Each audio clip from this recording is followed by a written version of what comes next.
time there's no crime involved. Yeah, because criminal is everywhere.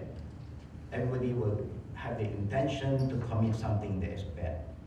Evil, false, and goodness is always an ongoing battle. Now, the ultimate objective of every Islamic legal injunction is to secure the welfare of humanity. This is one point that I like to highlight. When we talk about Islamic hudud, majority of the people who are not yet Muslim, even the Muslim, are very confused. They thought that this hudud only apply for the Muslim. This is one confusion. Where Allah in the Quran said, He revealed the Quran as a divine guidance for humanity, not only for a particular race or a particular group of people. So Islamic rule have nothing to do to one race or one country, but it's a divine law for humanity in this world and the next, by establishing a healthy, flourishing, God-conscious society. Now, Islamic rule is based on God consciousness. Before you want to do any implementation of the Islamic hudud, make sure that everybody understand what is hudud first. Now, a society that worship God and thrives on earth, bending the forces of nature or fitrah to build a civilization wherein every human being can live in a climate of peace, justice, and security. This is what all of us long for. A civilization that allows a person to fulfill his every spiritual, intellectual, and material needs and cultivate every aspect of his or her being. One united world, a true, equal, and balanced establishment of living beings. The supreme objective is articulated by the Quran in many places. Let us go back to what Allah said. But as Muslims, when we talk about hudud, we cannot use our own logic and our own understanding. We have to refer back to what God said in the Holy Scripture, Al-Quran Al-Karim. If you look at verses 25, chapter 57, God has said, indeed we have sent our messenger with clear proof, bayinat, and revealed with them the scripture and the balance, justice, that mankind, that's what Allah said, for mankind, not only for a particular race, not only for the Arabs or the Malays or the Pakistani, but for mankind, may keep up justice so that mankind will honor the basic justice. And we brought forth iron, wherein is mighty power as well as many benefits for mankind. And God talked about iron. When God talked about iron, God talked about force. Sometimes you need to have certain kind of force to make sure that everybody honor justice and honor the right of everybody. When there is no force involved, then everybody will challenge the law. So when there is some kind of force there, it may help everybody to obey the law that benefit every one of us. And God said again in chapter 2, verses 185, يُرِيدُ اللَّهُ بِكُمُ الْيُسْرَ وَلَا يُرِيدُ بِكُمُ الْعُسْرَ. We want ease for you. Whatever God planned for us is for our own good and not difficulty or hardship. God continued by saying in chapter 4, verses 26 and 28. Yeah? God wants to make things clear for you and to guide you to the way of those before you and to forgive you. God is the all-knowing. This is what the Muslim always believe, that God Almighty, Allah, He is the creator of all things, the sender of all prophets, and the revealer of all truth. He knows everything that we knows not. He sees everything that we don't see. Because He is the creator, the all-knowing, the all-wise. Now God wants to forgive all of us and want those who follow their desire to turn wholeheartedly toward what is right. That is what God wants us to do. We are not perfect, and God knows that in human, nobody is perfect. He is ready to forgive our mistake, our wrongdoing, with the condition decision that we want to be a better person. And then God continued by saying, God wants to lighten your burden, and He has created man weak. Being human, we cannot challenge God.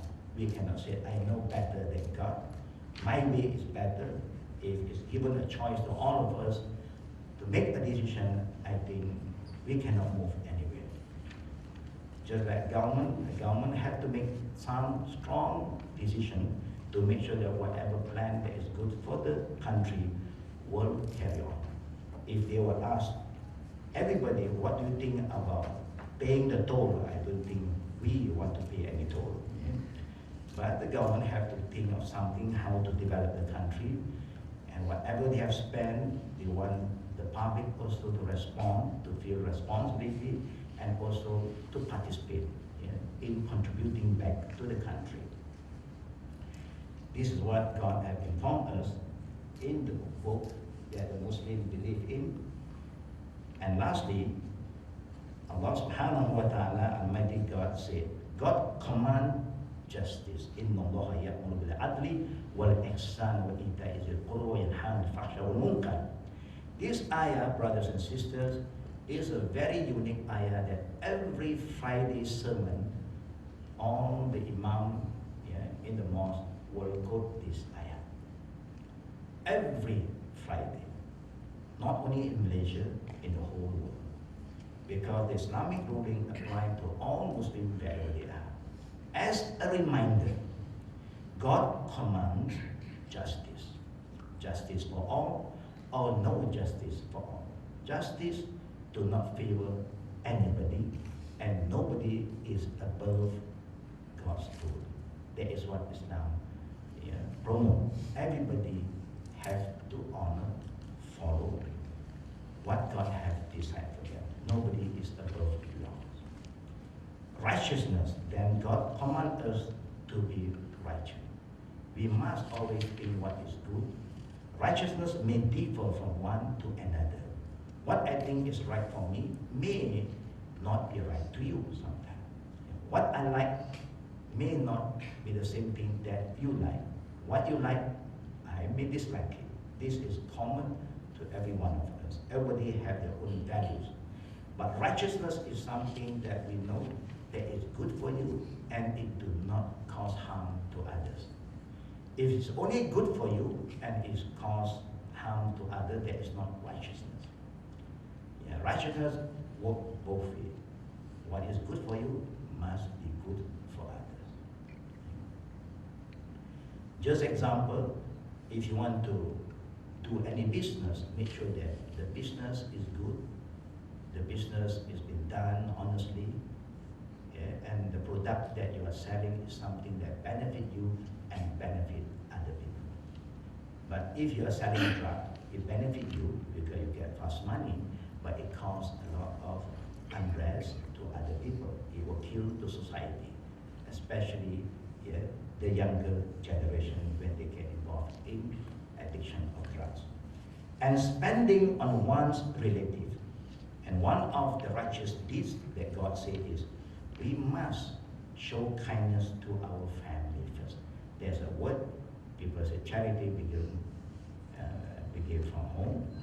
That is what Islam promotes. Everything before you want to do good to others, make sure you are good to your own family. And our Prophet even said, "Khairukum khairukum li ahli wa ana khairu li ahli." The best among the men is not just because he's the best in the office, best to his friend, but he is best to the wife. So only the wife have the right to endorse whether this man is a good man or not. And not your friend. Your friend is always say you are good, only because the friend do not know who you are, yeah, when you are at home. So who know about us better than our wife? No one knows us better than our wife. I do not know whether the wife agreed or not. What do you think, sister? Do you think we agree with that? Who knows about the man more than us as the wife? So this is what God, yeah, encouraged us, motivated us, instructed us to do. Number one, be justice, righteousness, and when you want to spend anything, you spend on your own family.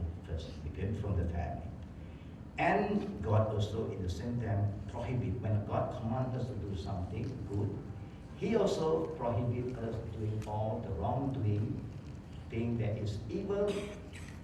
It's just like the illegal sexual acts. Disobeying parent is something very bad, according to the teaching of the religion. Because the parent is something that God said, وَقَضَى رَبُّكَ أَلَّا تَعْبُدُوا إِلَّا إِيَّاهُ. I command you to worship me. After worshiping God, وَبِالْوَالِدَيْنِ إِحْسَانًا, you must honor your parent. Honoring parent is something very, very important in the teaching of Islam, just after obeying God's command. And God wants you to honor your parent. Whether they are Muslim or not yet Muslim, as long they are your parent, they have the right to be honored by all the children. How to do it, that is something we have to learn and get the right answer to us, inshallah. And also God forbid injustice. God also forbid injustice. That means, now justice also according to Islam is not like how you think or how I think. Sometimes justice to you may differ from my understanding of justice. But according to Islam, the Prophet said justice means you put the right thing on the right place. That is justice. If you want to talk about law, then you must sit down with all the lawmakers, all the lawyers, to discuss about law. You want to talk about politics, you have to talk with the politician. Don't talk to just a hawker, and then you have a problem.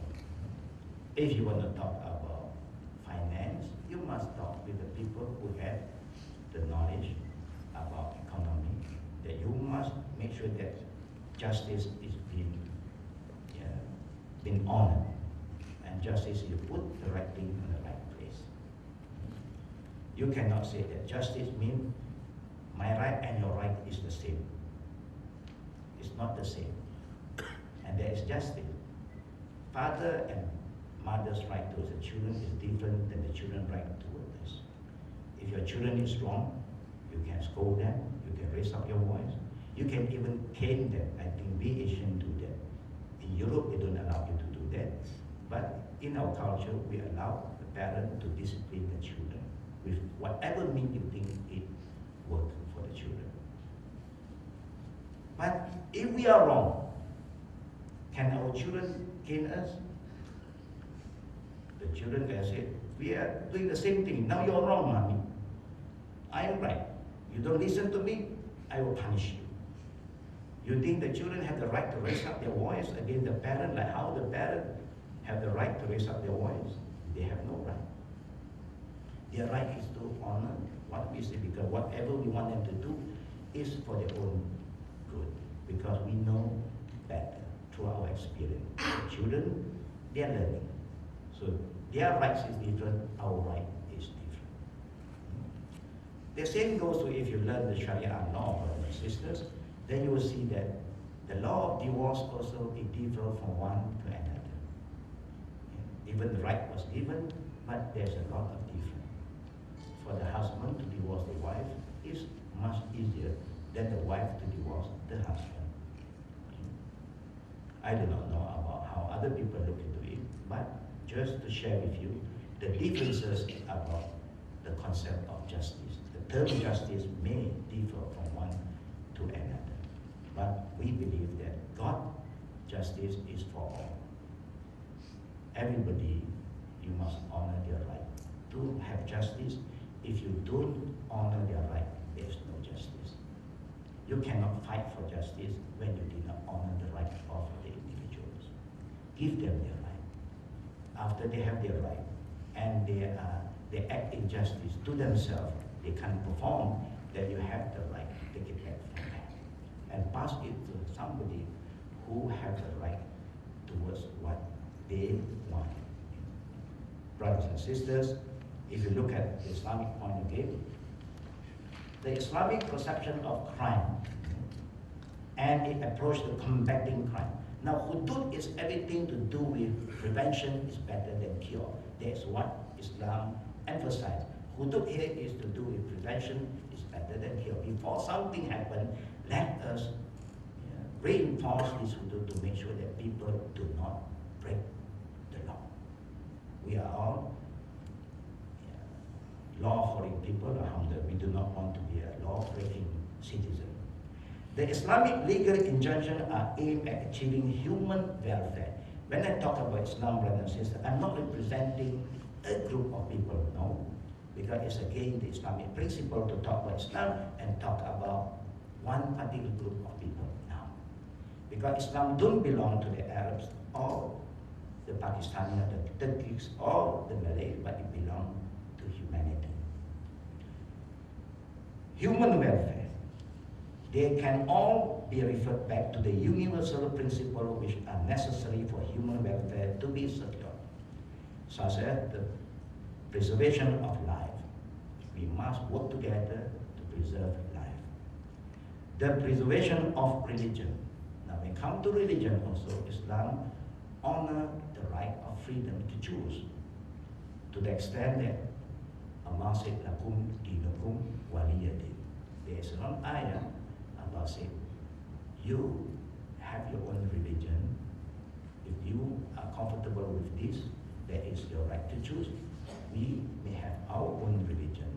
So everybody has the right to choose, and later on, when you choose a religion, brothers and sisters, it's very important to understand what is religion again.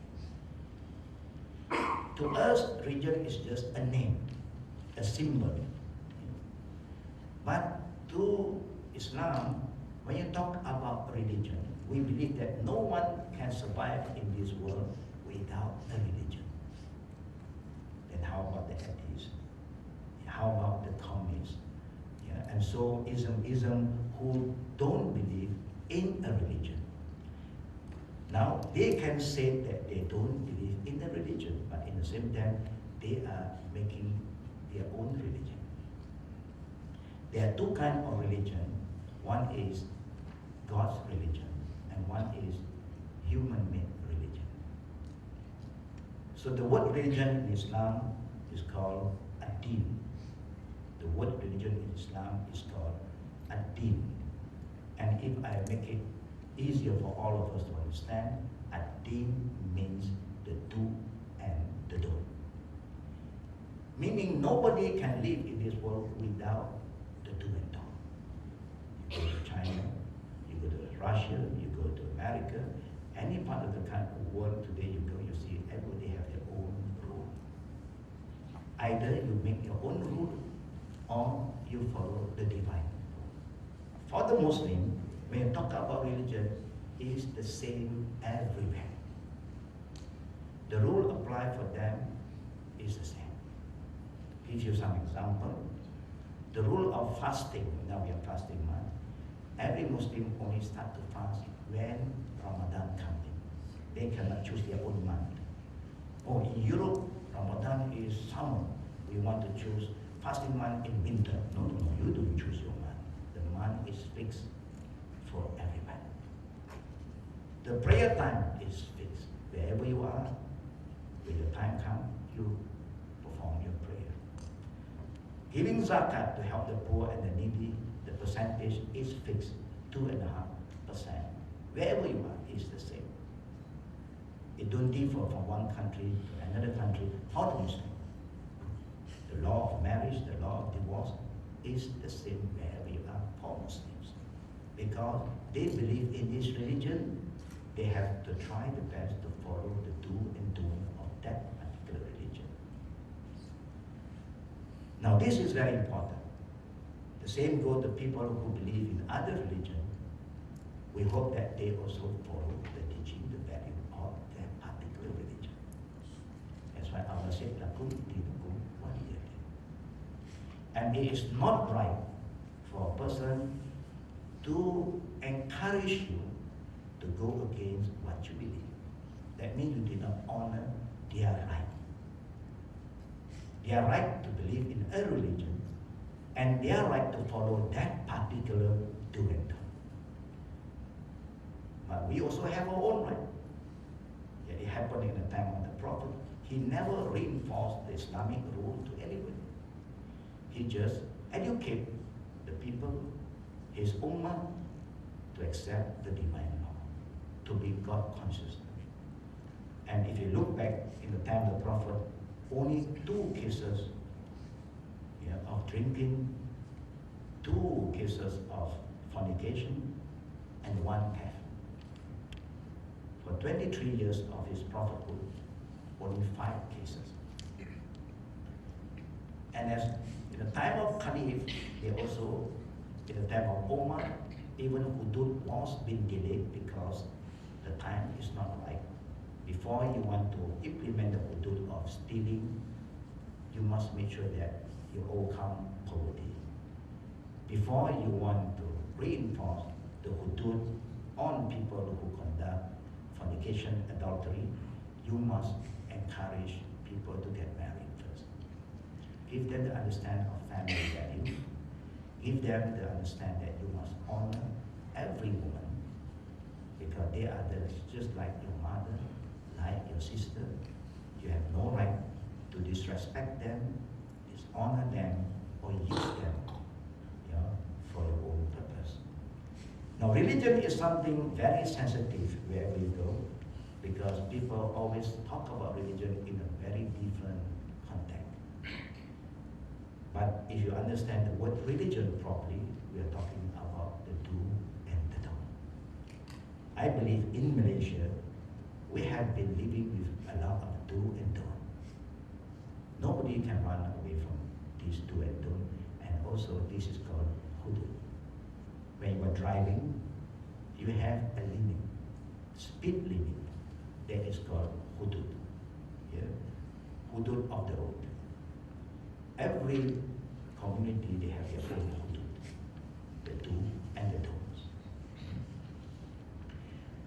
The preservation of reason, and it's also very important to understand the reason that the crime is being committed. It's very important. The preservation of language is very important to us to know who is your family, who is your mother, your father, and the preservation of property. All these are very important to the Islamic ruling. Before we reinforce hudud, we must make people understand all these basic principles.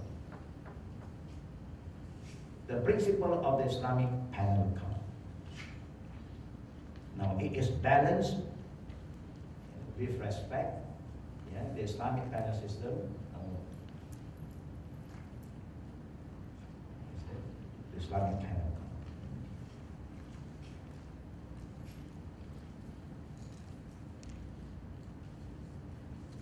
The Islamic penal system is aimed at preserving these 5 universal necessities.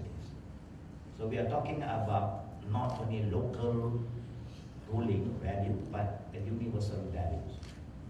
To preserve life, it prescribes the law of retribution.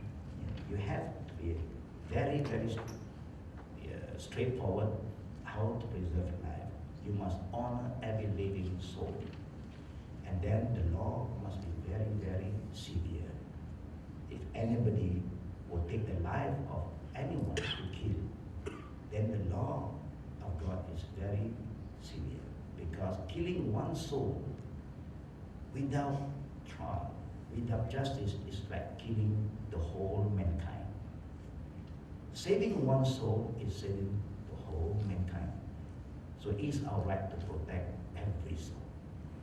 Whether you're Muslim or even animals have rights. How about human? Humans should have more rights than animals. This is number one. And to do that, of course, you must come up with a very strong law and enforcement. If not, killing will be rampant. Alhamdulillah, our country have enjoyed peace for centuries. It's because we have a very strong rule on preserving life. Number 2, to preserve religion, prescribe the punishment of apostasy. This is something that was stated in our teaching. If any religion also had that written law in their book, then they should also reinforce. Now the divine law, when we talk about hudud in Islam, brother and sister, this is not man-made. This is not made by the Malays in Malaysia or the Arabs in Saudi Arabia or Middle East. All of them in Arab before Islam is known as Jahiliyyah pagans. Then later on the divine law was revealed to Prophet Muhammad to educate the people to become more civilized, to honor and respect everybody.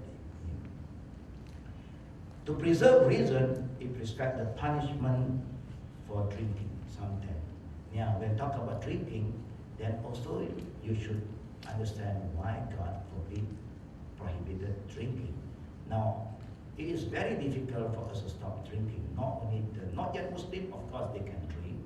For the Muslim, also they drink. Majority is also drinking. Yeah. Even they know that it's not right for them to drink. Why? Because when you drink, then you intoxicate yourself. When you intoxicate yourself, you cause a lot of unrest to you and also to others. Yeah. When I was in Australia last few months, yeah, it was near to Christmas. Then we finally, when we are driving along the beach, there's a lot of roadblocks. I was surprised to see why there's so many roadblocks. And each time when they stop the car, the only thing they check on them, they don't ask about license so much because it's Christmas Eve. They want to check whether the driver is intoxicated or not. Because they're worried, they drive along the beach, they go down to the beach, and if they are intoxicated, they go to the water, the sea, you'll never see them again. So you preserve the reasoning, we hope that Islam said you should not get drunk. Again, there are a lot of people who drink in the time of Umar ibn Khattab. Also, we have people who are drinking. In the time of the Prophet in Makkah, people are heavily involved in drinking. Only later on, then drinking was forbidden after the migration of the Prophet from Makkah to Medina. That means after almost 14 years of Islam, of the Prophethood, then drinking was forbidden. And at that time, nobody had problem because people understand the benefit of not drinking. They know that drinking do not bring a lot of good thing to the drinker. But there are people who still drink secretly, so nobody stop them because you have to stop yourself by yourself. If you don't stop, nobody force you. But they only want to make sure you don't drink publicly because it may cause harm to other people. When you intoxicate yourself, you cause harm to yourself, you endanger yourself, you endanger other people's life. To preserve lineage is prescribed the punishment of fornication. And that's why life is something that we must honor. The lineage is very important. You want to know who is the father, who is the mother. But today, what we have seen, people have been throwing the children here and there, dumping the children here and there. We do not know what really happened to this kind of people.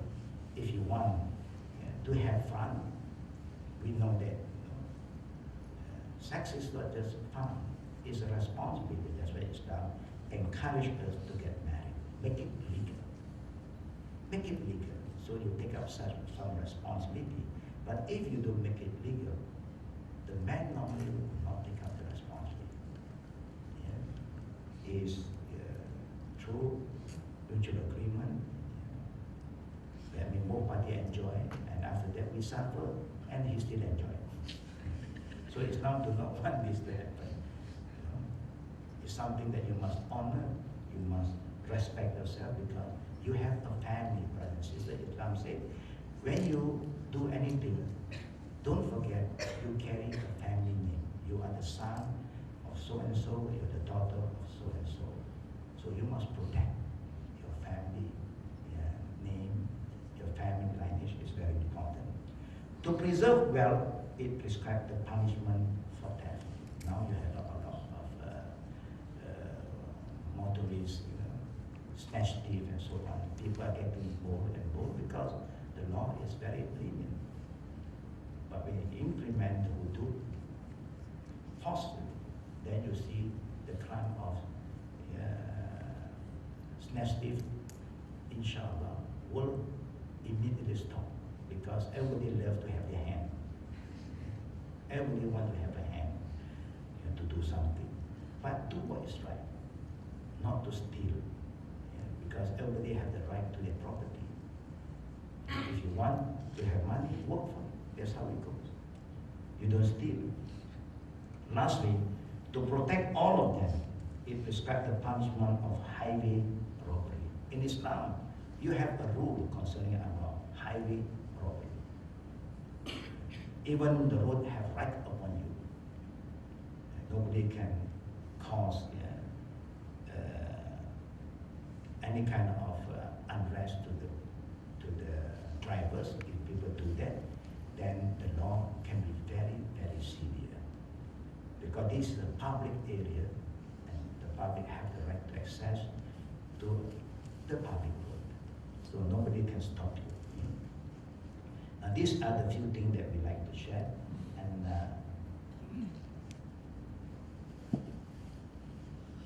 now the principle of the Islamic panel again. If you look at it, it should therefore become clear to us why the crime for which Islam, for which the law was prescribed, fixed punishment are as follows. There is punishment here. When you talk about law and if there's no punishment, there's no law. Law is there to make sure that people honor and people respect. If not, then the law will come